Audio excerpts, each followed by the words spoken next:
Thank you, Chair Hassan, for convening this panel. Two of them, at least, are long-term friends. Commissioner Davis and I worked together when he was the superintendent of the police department in Lowell, Massachusetts, and then became commissioner in Boston. Rick Serino and I, as well, have also worked together, and he's been a real force in our community and nationally. I don't know Mr. Sleeper as well, but I presume I'll be more informed by the time this day is over. I appreciate the witnesses that are here able to describe some of the lessons we've learned from that terrible tragedy a decade ago, and to help us understand what things we can do to improve our readiness for potential acts of devastation in the future. Obviously, in the years that have passed, a lot of steps have been taken by the public sector, the private sector, as well as the federal government to make our nation more secure. But we've learned from some of the security gaps that have existed in the past, and we've made an effort to become more safe as a nation.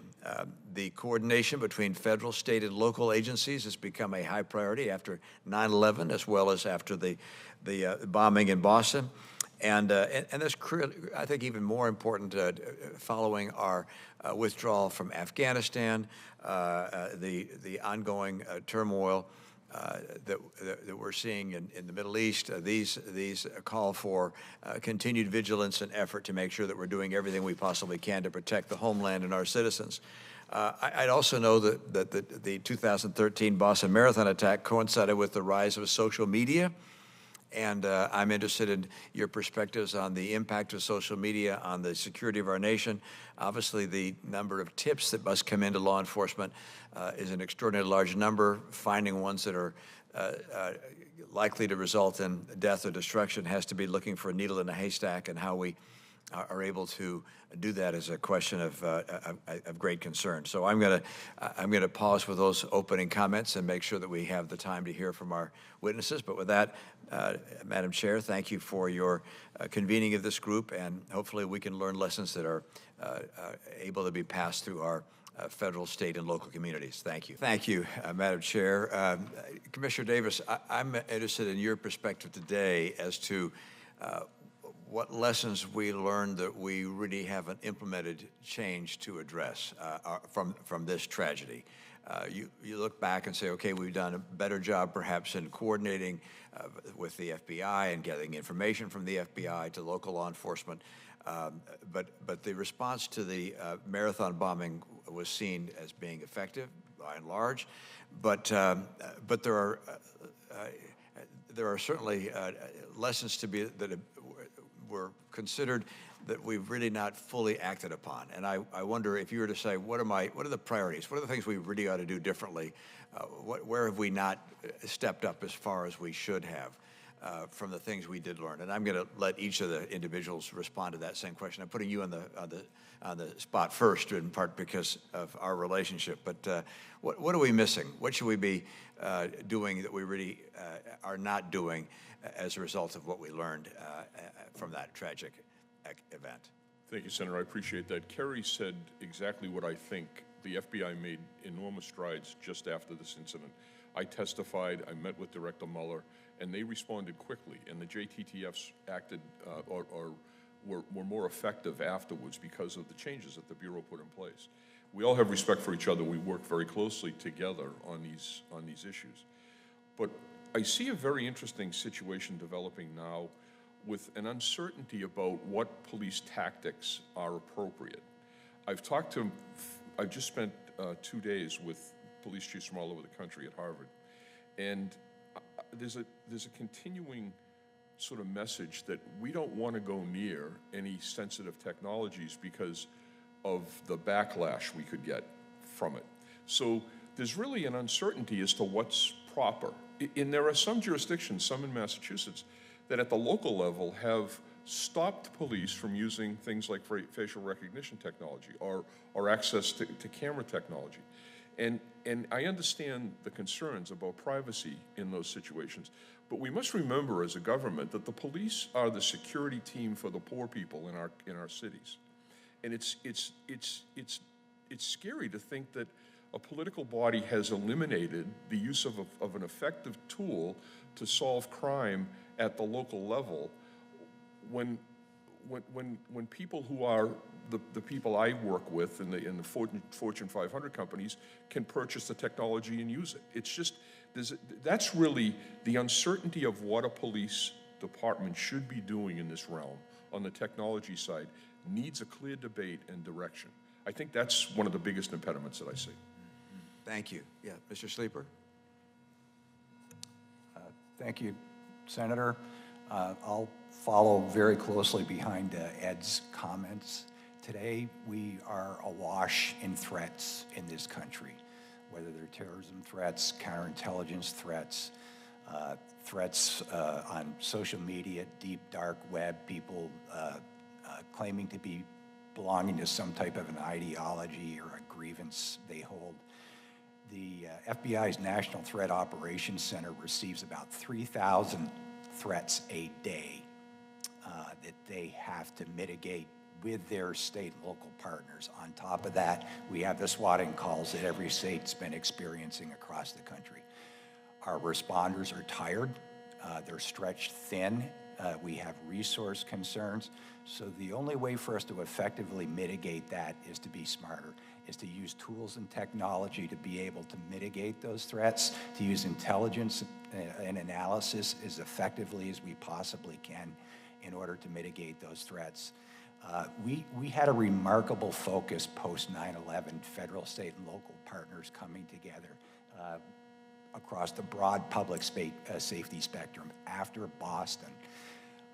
Unfortunately, I'm going to say again, because of COVID, we've, I won't say ground to a halt, but many critical functions and meetings that should be taking place to stay ahead of the threat are not happening. That would be my response. Yeah, thank you. Mr. Serino? Along the same lines is that lack of social cohesion, partly because of COVID. After from 10 years ago, after the Boston Marathon bombings, we saw people coming together. And then COVID happened, we started to see that fragmentation.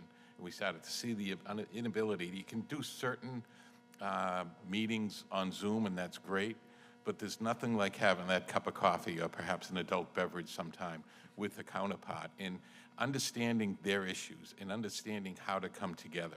I think that also as we start to look at the workforce, we are losing people, in all across public safety, across public health, and across emergency management in hospitals. Unless we start to really look at how we can start to change the paradigm to people look at service in this country. I had the opportunity, was at FEMA, we started something called FEMA Corps for 18 to 24-year-olds to do a year of service. Imagine doing some service in public safety, or doing service in emergency management, or public health, and taking that opportunity to give people, whether it's a gap year or when they're in college or after college, in that age group to do a year of service, to make that something that then will help us. We need teachers across the board. So how do we actually start to look at all those issues around the workforce and create something that's an opportunity for young people to actually do service to the country, because we are seeing such a need. That, unfortunately, is going to take an investment. It's going to face investment of time. It's going to take investment in money, and it's going to take investment in people. But without the people, we are not going to be able to respond to crisis. As both Ed and Kerry have mentioned, crises are coming. We see polycrisis every 15 days now. There's a major disaster in this country. Every 15 days. And it keeps getting worse and worse and worse. So we have to start to address those issues now. Thank you. I'll turn back to the chair, and because I notice we have another member that has some questions, and I'll get my chance again in just a moment. I had the occasion to help organize the Olympic Games in 2002 in Salt Lake City, and this was, of course, following only by 5 or 6 months the attack of 9/11, and so we suddenly became very focused on how we could protect the games and wondered if they would be the target of terror act. And there were 3 major categories that we focused on. One was hardening the places that they might attack, And given the fact that there were very few places to harden, relatively, why we knew what we had to do, and we hardened those things. Number two was our capacity to respond where there were an attack, and again, we knew the days that the attack might occur was the roughly 3 weeks of the Olympics. We knew where we'd had to be, where the EMS vehicles needed to be, and so forth. And then finally, intelligence.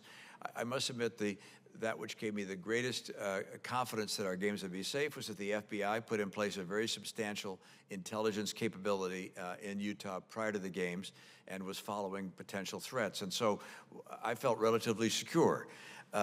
As we now look at the circumstance of protecting our cities and our people, those three categories are more challenging because you're not just protecting a single site for a few days. There's so many potential sites. So hardening, for instance, all the churches, all the malls, all the grocery stores, all the sporting events, it strikes me as being almost impossible to harden every potential target. Our response capability is really quite good. We've improved our capacity to respond to an emergency. Our law enforcement is coordinating far better than we have before. But I look and believe that intelligence and threat assessment is probably the one area that's most critical to being able to protect our citizens. And I wonder how we're doing in our intelligence gathering, in identifying threats and protecting against those threats that are identified, and what we need to be doing more in that regard. Commissioner Davis spoke about the technology that we might be able to use. Is that the great gap we have? Our foes have access to new technology that didn't exist back in 2002, frankly. And now, are we lagging in that area? But of the three categories, if you will, the hardening, the responding, or in the intelligence gathering, where's the greatest gap? Where's the vulnerability greatest? And where should we be devoting our focus and the need for the greatest improvement? And I'll start with you, Mr. Sleeper, and then turn to Mr. Serino, and finally, the Commissioner. Thank you, Senator. It's a complex question, sir. It would take a complex response. As I said earlier, unfortunately, as a country, we're awash in threat. First, starting with the intelligence community, our intelligence community's efforts that have never been greater, but our adversaries have never been greater. Russia, Iran, North Korea, China.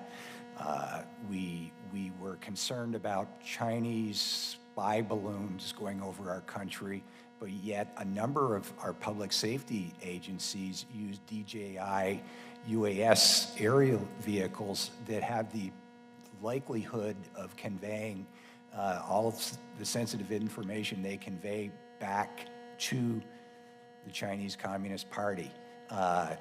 Looking at our cities, our counties, our states with advanced technology. It makes no sense, does it? No, sir.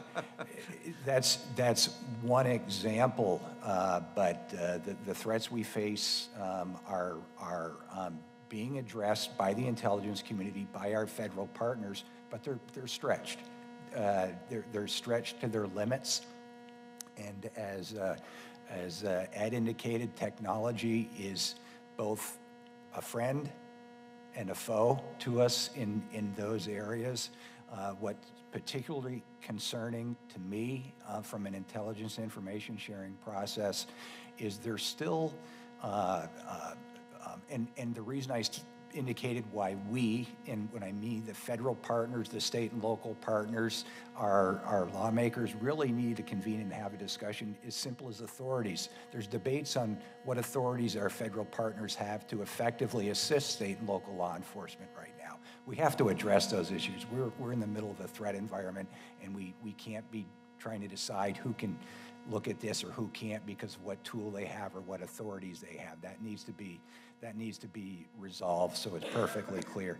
And then finally, is also as Ed indicated, while there's a move towards ensuring the privacy of all of us, which we want in information sharing, there's also a concern that we ensure there's a cutout, a legal and appropriate cutout for state and local law enforcement so we don't go dark with information, because The foes we're looking at now are not in a clubhouse as they were when I was doing this business and you could wire someone up and send them in, or they're on social media. That's where they're meeting. And if we don't have access to that social media, the deep and dark web, we can't protect the communities we're there to serve. Thank you. Thank you. I think on the intelligence aspect, on those three aspects, the hardening, the response, and the intel, and I think you have two experts, Kerry and Ed, on the intel. But I would also emphasize on part of the intel is looking at the public as an asset versus a liability at times, looking at how we can educate the public and how we can gain information from them to share information. And that goes back to what we mentioned earlier about trust.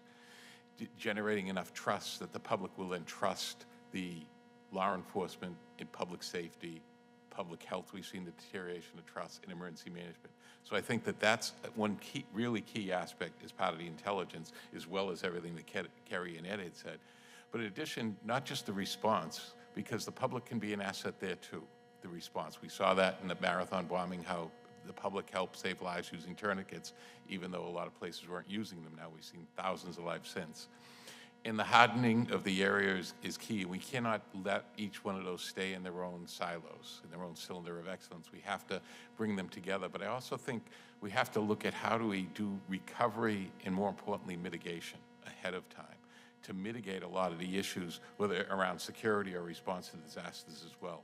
And looking at it is we bring all that together. It cannot just be one. We have to bring them all together. Yeah, thank you. Commissioner.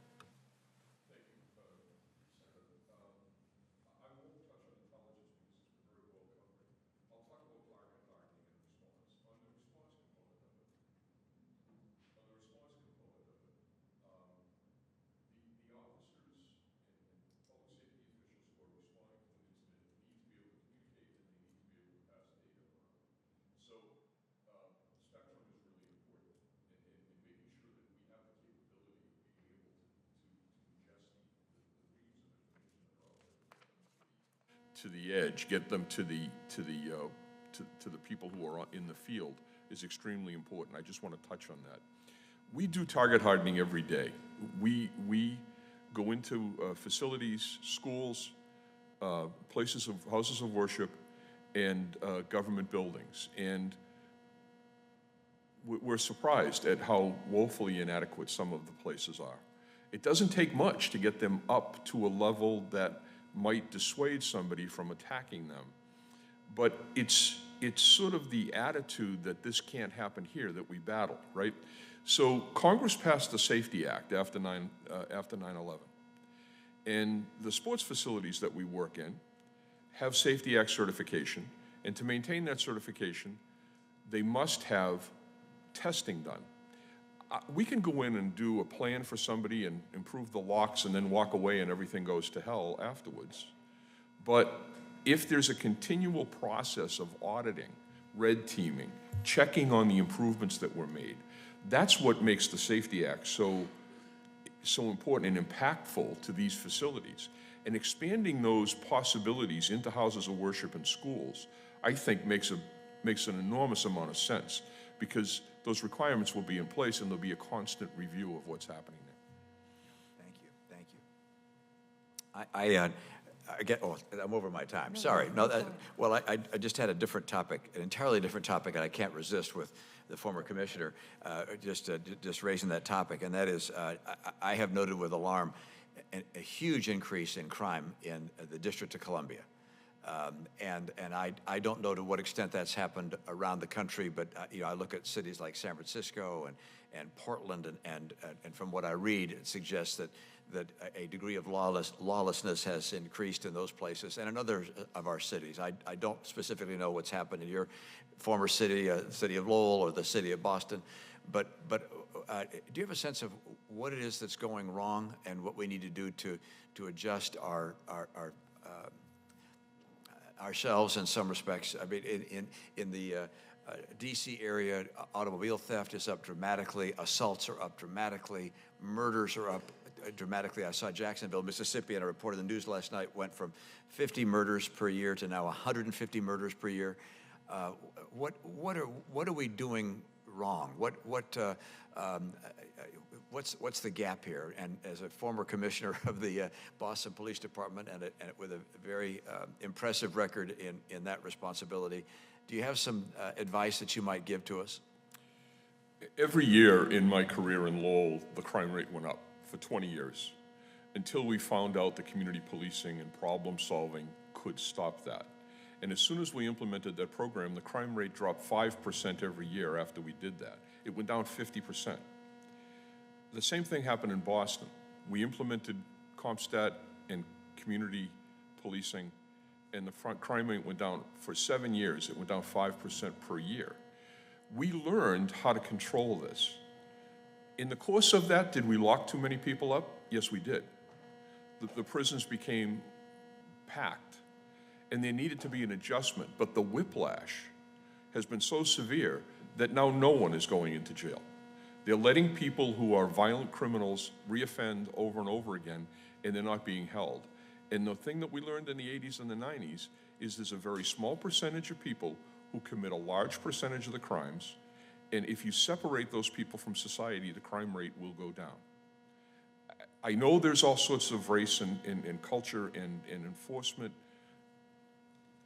debates going on, but we lost sight of that simple fact that if you continue to offend violently, you should be separated from the community. Thank you, Commissioner. Thank you, Madam Chair, for that indulgence. No, I thank you for the question, and I thank the Commissioner for his response and expertise. And, you know, there's been a lot of great work done to pull people who are suffering from mental illness and substance use disorder who are not violent out of incarceration, but recognizing violent reoffenders is also a really important piece of this. And so I thank you for that response.